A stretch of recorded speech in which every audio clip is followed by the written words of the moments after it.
All right. Hello, everyone. Welcome to the podcast this week. We've got Cory with us from Geenee, and Hi. I'm really excited to have Cory today because we've been doing some really interesting work in the kind of real world virtual try on space.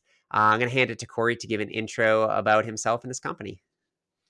Yeah. Hi, I'm Cory Grenier. I'm the CEO and co-founder of Geenee, and we founded the company to personalize the world. The world remains flat, and there's particularly with paid media, there's 13 million ads served every second, according to the Trade Desk, and most of those come in just a couple flavors, like video ads, static banner ads, sometimes a GIF. And with the really where the technology is today, both in terms of 3D fidelity and interactivity, to be able to experience products more immersively in true realism and detail, digital twins, which Super DNA is a leader in and a key partner of ours.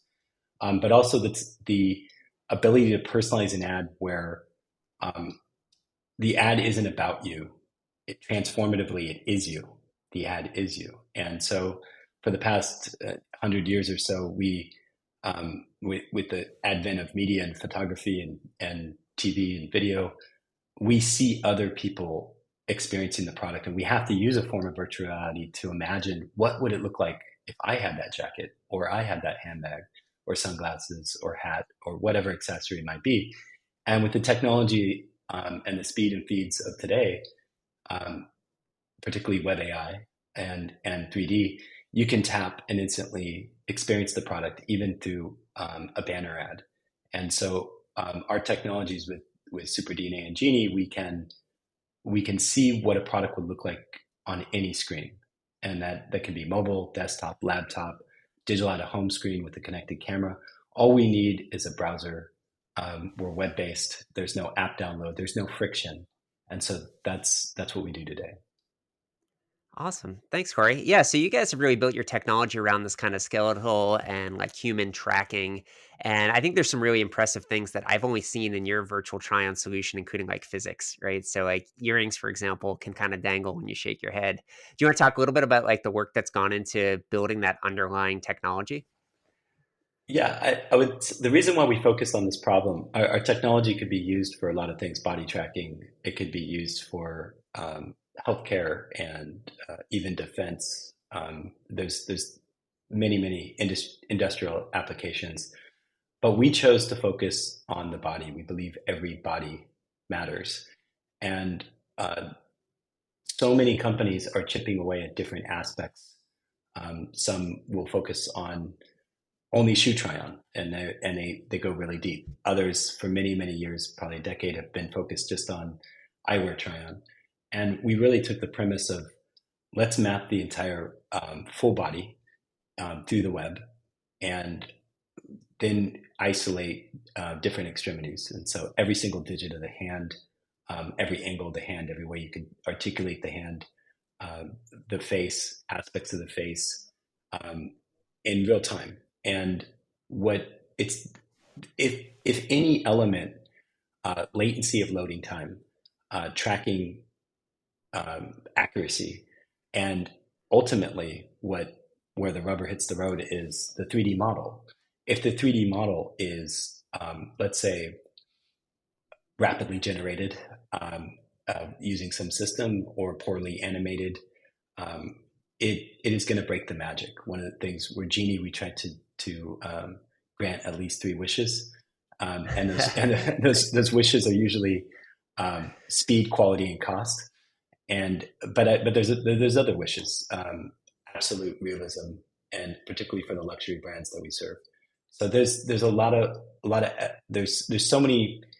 If my CTO was here, he would be talking about reverse kinematics and in painting, body patching, um, and many other elements of the tracking. But all we bring so many different disciplines across technology and 3D and art uh, that have to play. One of the key things that we have is the invention and proprietary patented technology for omni rendering. So computation and graphics at the same time, so that you don't have that latency that can kill a product. We have to load in under 1.4 seconds when somebody taps. If it's 3 seconds, they're gonna drop. They're gonna churn. So Mhm. we Yeah, have that to. load timing is, like, critical, right? We've seen that across Yeah, a lot of 3D experiences, and I think, for the virtual try-on, like, luxury space, there's that challenge of you need the quality to be really high to represent the product authentically, but yet, you're at odds with that, super short attention span and load time. I've been impressed with how you guys have been able to, like, embed, basically ad units that are using the camera from the customer and basically able to kind of show them alongside, the rest of the page content. It's pretty novel. Are there any like security challenges that you run into with user permissions and getting quick access to the experience on the user's device? yeah, it's a great question. So early days, I was employed 30 at Snapchat and first director of sales and marketing. And one of the um, products that we developed was AR advertising, and it was in an app, and you had to download the app, and you couldn't take it to New York Times, Fox News, CNN, Vogue, Mary Claire, any website, Car and Driver that you would normally be visiting as you're surfing the web. And so the first premise is that all um, media is social, and the brands these days have so much, I'd say, reach and affinity and nostalgia that the brands itself is becoming the media, and the products are media.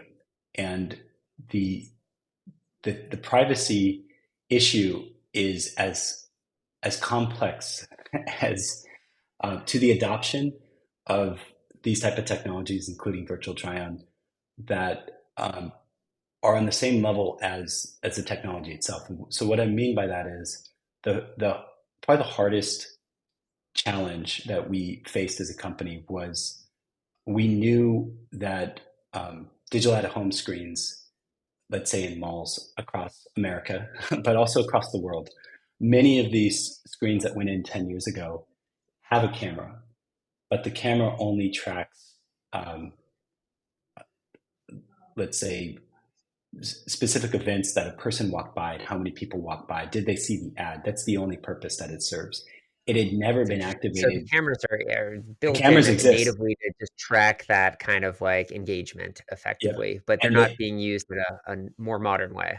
right, they report the metrics back to the advertiser. And so what we knew is our technology serves open web ads that you click on the any window, any iframe on a web page, and that can become an immersive try-on experience or other metaphorical experience, a creative experience, such as let's say you were with Coca-Cola.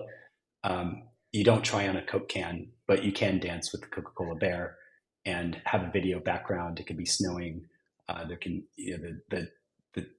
the time of day can change and turn into night, and stars can come out. There's just so much you can do through an ad that immerses people into the story, into the narrative, particularly for film and Kinda makes it entertainment. more Yeah, engaging. It puts you, like, part of the story, and you're kinda directing and controlling it. I do love that a lot of the videos that you guys post are that kind of like, I'm taking over, the camera, and I'm controlling, like, a whole bunch of, the dancing bears, for example, and it just kinda brings someone into it in a way that's, very different than just, passively consuming, yet another banner ad.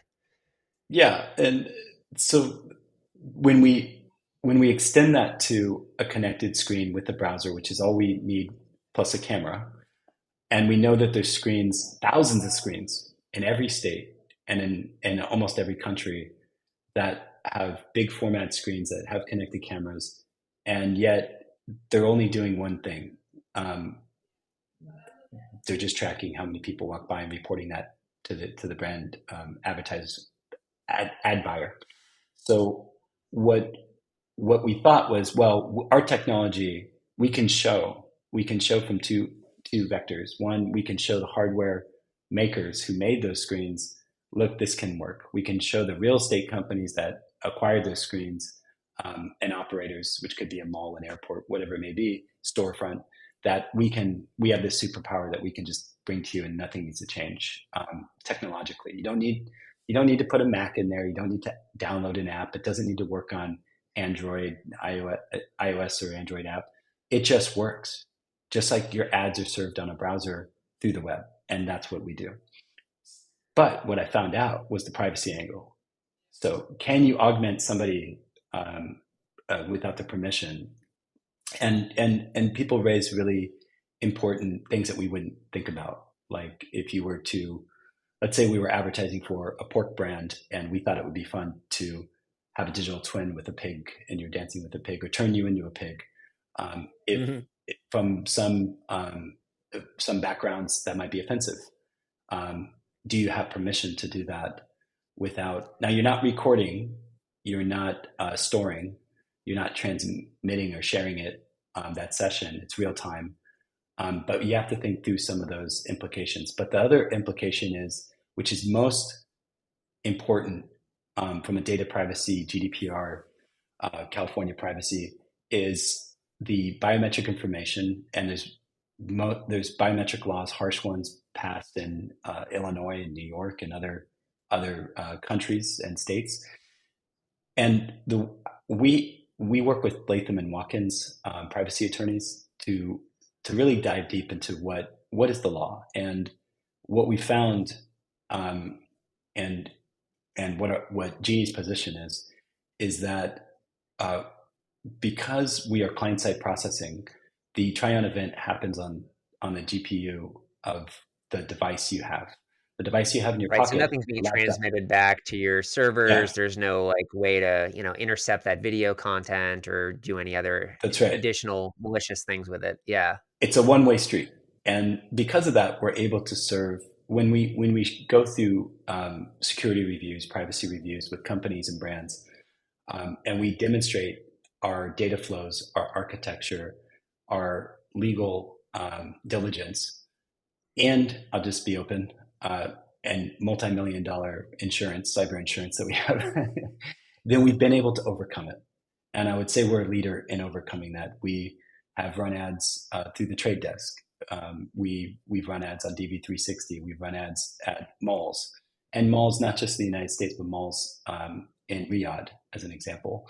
And so what I came to appreciate was sometimes technology adoption isn't bottlenecked only because of the processing speed or Right, any of the or technical how challenges, right? many The NVIDIA devices are chips fast enough, are but out it's there. more of a social issue. It's Yeah. it's a social issue and a legal issue, and I think we see this transformation. I was in smart glasses for a decade, and the Google Glass in 2011, the comfort level of the culture to now having Ray-Ban glasses, which absolutely have cameras on them, the Ray-Ban Meta Stories, and yet there's been very little pushback about that. I think some Yeah, people, it's interesting how that yeah, perception changes over time. I think we get more used to the use cases, or maybe it's more compelling, like the end hardware product that we're willing to kind of make those hey, sacrifices. I feel if like that's happened with, if tech, AI assistants, smart homes, you do a lot of things now like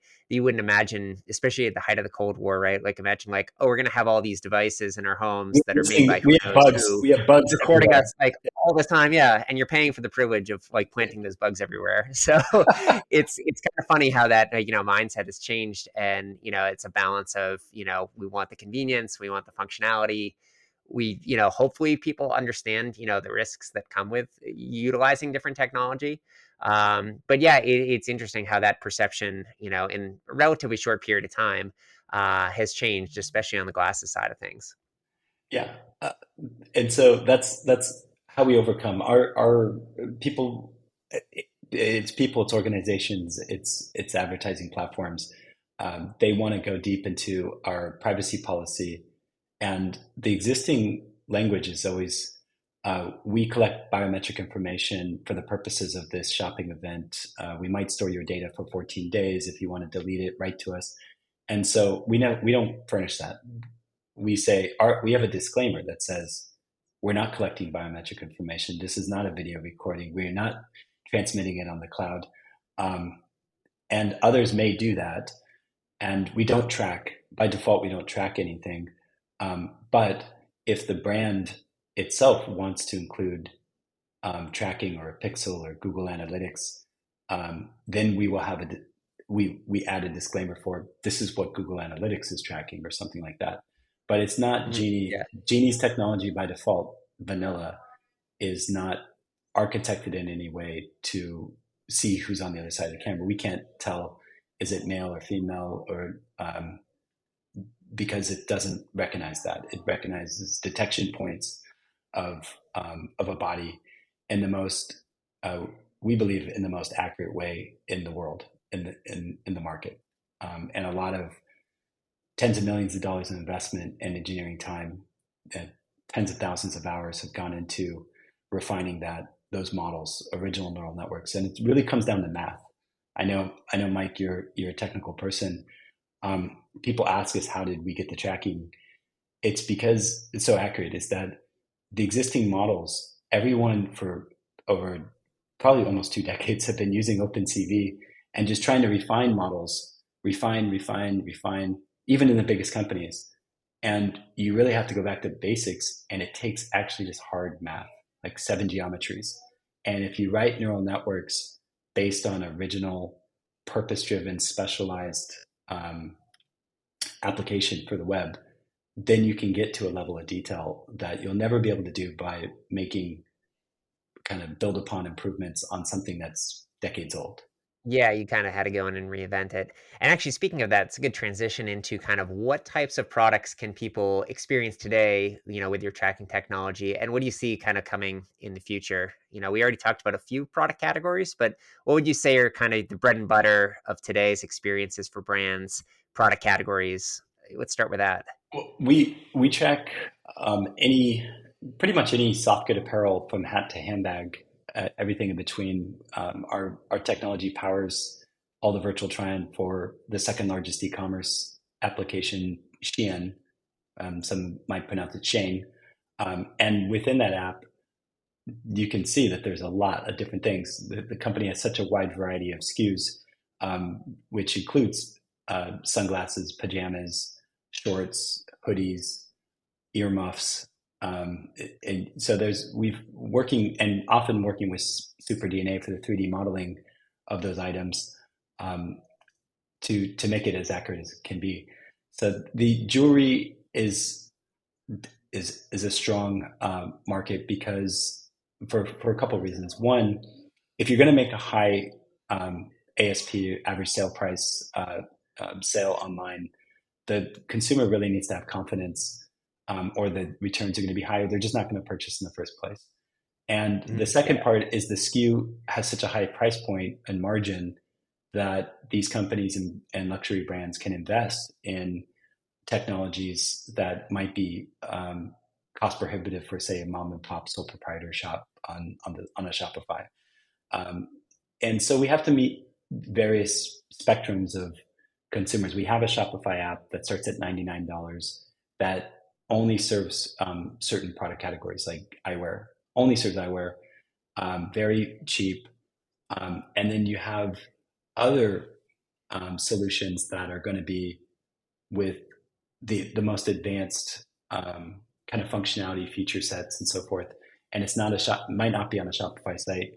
And oftentimes they have more than one category. There's specialized brands, but you're going to have a marketplace, and marketplaces want as much coverage as they can to personalize.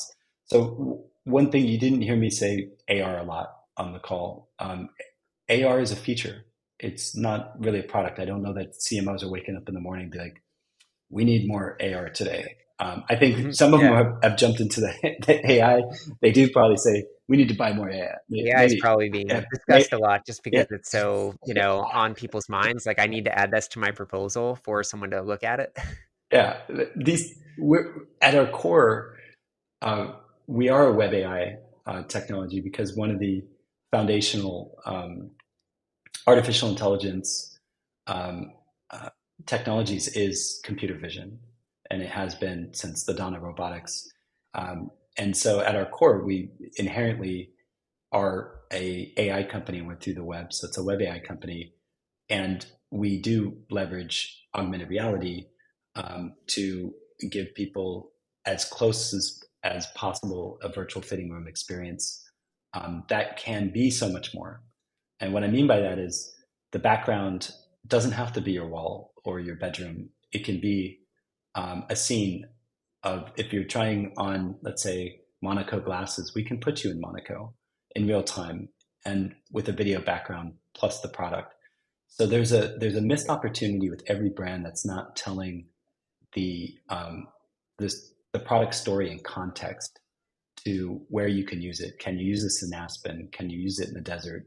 And that's the exciting part. And I think for film and entertainment, what we consider there is it is just the richest opportunity because you already are dealing with content that has brand fan love, I should say, and Hmm. sometimes nostalgia, and there's characters and there's costumes, and so we can use the power of our realism to overlay overlay costumes and video backgrounds to put people immersively inside of a film trailer in a way that just never was possible. We've seen it on like Minority Report, walking through a mall and a single camera on a pane of glass is augmenting you in real time. Yeah, and now And it's you. Yeah, and totally. that exists today with Geenee, with Super DNA, and other partners. Um, even for screens, I would say like Samsung and LG, so forth. But what also was in that film is driverless cars in 2002, 23 years ago, Spielberg's film Minority Report. And when I ride a Waymo in LA, it just strikes me, if I take a Waymo to Century City Mall, what's striking to me is that back in 2002, I would have for certain thought an AR mirror retail experience would arrive before a Before driverless you car. so yeah. And Well, yet, we are living in the future, and these yeah, are, all hitting us quickly, but it seems like, what you guys are enabling and empowering is that kind of, that futuristic, look into, what advertising and brand involvement looks like. yeah, That's actually a good segue into kind of our last, like, wrap-up segment, and that's just talk about how you guys got into hardware and what your kind of plans and future are for bringing those experiences, into the real world, coming to a store near you. yeah. So I was born in Stanford and grew up in Sunnyvale, and there's somebody else who grew up in Sunnyvale, Steve Jobs, I guess, and we shared the same birthday, February 24th. So I kind of grew up with this lore of making devices that can change the world, and making very simple devices and powerful, elegant, well designed, so forth. And one a funny thing is that I learned to play baseball in AMD's field at their headquarters. They didn't have a wall there. It was before GPUs took off, and so I learned to throw a baseball on the field of AMD, which was 2 blocks from my home. And today our mirrors are actually powered by advanced AMD GPU processors, um, and I that the love of physical, like when I for me, there's been transformational products, and they're typically tied to some physical thing, whether that's transport, and other things that really make our life richer. And you mentioned um, smart homes or the Nest. Like we develop these relationships with these products, um, and so one of the things I wanted to go to the source of manufacturing at the time, at least in my era, was China. And so I moved to China, worked for Lenovo for 8 years above a PC factory in Beijing, the only PC factory in all of Beijing, and I worked right above it. And that learning experience taught me the process of EVT, DVT, PVT, how to make something, how to scale something and ship it around the world. And eventually that led to the smart glasses startup, which was acquired by Snapchat. And I was really trying, after selling PCs for 8 years, I wanted to push the form factor. What is the future? And so about 15 years ago, that's when I made the transition to try to pioneer in smart glasses. And here, what's sad is that I would have thought, just like I guess Spielberg thought, that things would happen a little faster. I thought that the glasses would be more that the battery life would be longer, the displays would be more powerful, and the use cases and killer applications for smart glasses would be more ubiquitous. And what I think is the reason is all the companies are focusing on the technical piece, and they're missing the fashion piece, and they're second missing Mhm. the the the killer application of it. What is the Google Map of this of this service? And web AR in particular, where you don't have to have an iOS review on the App Store for 5 days, that all these things. Yeah, you can It's publish your change immediately when you need it, when, you wanna work fast for a customer to get Yeah, something out. and Mhm. apps are banned in certain geographies. The web isn't. It's open still. So I think web AR powered wearables are the future. I look at the browser as an operating system itself, and that's our stance.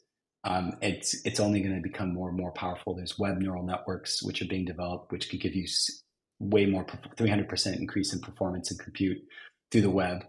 Um, and so the screen, uh, the screen is the interface, obviously. And what I believe is that any company, whether you're Apple or Android XR or Snapdragon Explorer, anything that you're doing, that even Meta Reality Labs, $47 billion investment, you are missing an opportunity by foregoing AR mirrors, because an AR mirror um, is a gateway to bring immersive experiences, personalized experiences to the people where they are today. And I really mean where they are. Are they at a cinema? Are they at a mall? Are they at an airport? And so by saying, hey, consumer, buy $3,500 device or $300 device, without understanding what can this device, what problem is it solving for me? How does this make my life easier, simpler, richer? Um, is missing something. So that's why we developed the AR mirrors, and we can develop and have developed some incredible form factors. Desktop AR mirror, touch, and tries on everything that can be tried on. Um, Large format screens. We've gone 2 stories high, and before Wow. for AR mirror, and we manufacture in California. I know I told the story. I lived in China for such a long time, but you don't turn a factory in China until you're really at like million unit volume, or at least hundreds of thousands. So we chose to work with a partner in Southern California. It's actually a factory, and we fabricate in LA. And we're bringing jobs back to America. Trump, if you're listening, uh, we want to join Stargate. And so but I want to share that the AR mirror piece, because we're web, is not becoming a Lenovo or becoming a Samsung is not our goal. We are not set up for that. You're going up against many well capitalized companies. That would be I wouldn't recommend that. But what we're doing is by showing the power of 3D personalization to the people where they are in retail stores and out and about in the real world, that we then can leverage those experiences and use cases, case studies, and this is even more important: the digital cultural routine. A digital cultural routine that doesn't exist for many of these head-worn products or lapel pin products and other products that strive to do that, um, because we know we can extend to any screen that has a camera and a browser connection. So for us, it's about the mirror is a proof case that, and we Mhm. can then live on anyone's hardware, on the Samsungs and the LGs and so forth, because that is scalable and it's today and it's global. And so that's our strategy. And any of my competitors, if you're listening, we welcome you, um, because 70% of Americans haven't experienced AR, right? Yeah, And we're all kind of, yeah, rising the tide together that's to right. drive these experiences. And yeah, I think it's great that you guys are pushing the hardware frontier, get it in front of people where they're at today with that long-term potential of changing those habits and getting people excited about the content of the future. And the AI The AI engines that are being developed from a range of companies, we all they're talked about in the media every day, whether it's Perplexity or Anthropic, ChatGPT, Gemini, and other models coming out of Google, which we love. Um, that the use case, the utility to that uh, is personalization. If you think about it, like we are still interacting with these intelligent AI engines through text, the way we used to do in the 90s. It's text, and the results are text. Oftentimes, sometimes like Runway or Midjourney and so forth, it's going to be and and things coming out of Meta will be visual, but it's still those visual the generations are so creative. It's taking all of humanity and kind of making an output. And I think those are brilliant tools for concepting, but they're never pixel perfect, true to the brand product that's actually being manufactured. And so we need to start with, if it is a physical good, let's take the CAD file and let's hand it over to Super DNA at the source. And let's stop all these retailers and resellers from having to pay for the opportunity to showcase products and add a better service for their customers. If their customers go into a store, they can try on a product physically. There's usually ambient music. There might be artwork or paintings on the wall, something that is making this experience. And what's shocking is, 25 years since the dot-com really boom and bust, but it still looks like thumbnails. It's still a relic of the 90s. And the e-commerce shops are not trying to emulate that rich, immersive, experiential experience community destination that they would invest in a flagship store, let's say. So we're trying to bring that not in a metaversy way and totally gamify. You just have to make it very simple. Can you at least be at parity digitally for what a store experience would be like online? And can you bring that experience to an ad, that same experience? And so we're looking for consistency on a true omni channel. Make 3D once, extend it to an ad. You can take that same 3D model, extend it to social. You can take it to digital out of home media screen. You could take it to in-store retail screen, and it will live on the screen that's in your pocket, on your desk, or on your bed. And you only made 3D once. And we don't see a lot of people doing that. Everybody is like, it's like, I've said this before, it's like medieval Europe. There's all these fiefdoms, different kingdoms, different coinage. And we're trying to be a unifier where every experience is personalized across any channel, across any geography. So we look at, I look at a mall or a digital at home screen as a channel. And we've architected our product to live on any channel. And what I love about the GLB format and the work that you did at Kronos and what you continue to do at Super DNA is that that element is like a digital currency that's universal. Like to me, that's our Bitcoin or Ethereum, except for the differences. Yeah, no, we definitely share that vision, I think, and philosophy, right? We wanna build it once, use it everywhere, get that content out into as many places as possible. It really helps, like, reinforce the return on investment that, again, you're making one investment into that digitization, get your product looking perfect, Yeah. and then, get it out there everywhere in front of everybody to see. So and coming to a store near you pretty soon with your thanks to your magic mirrors.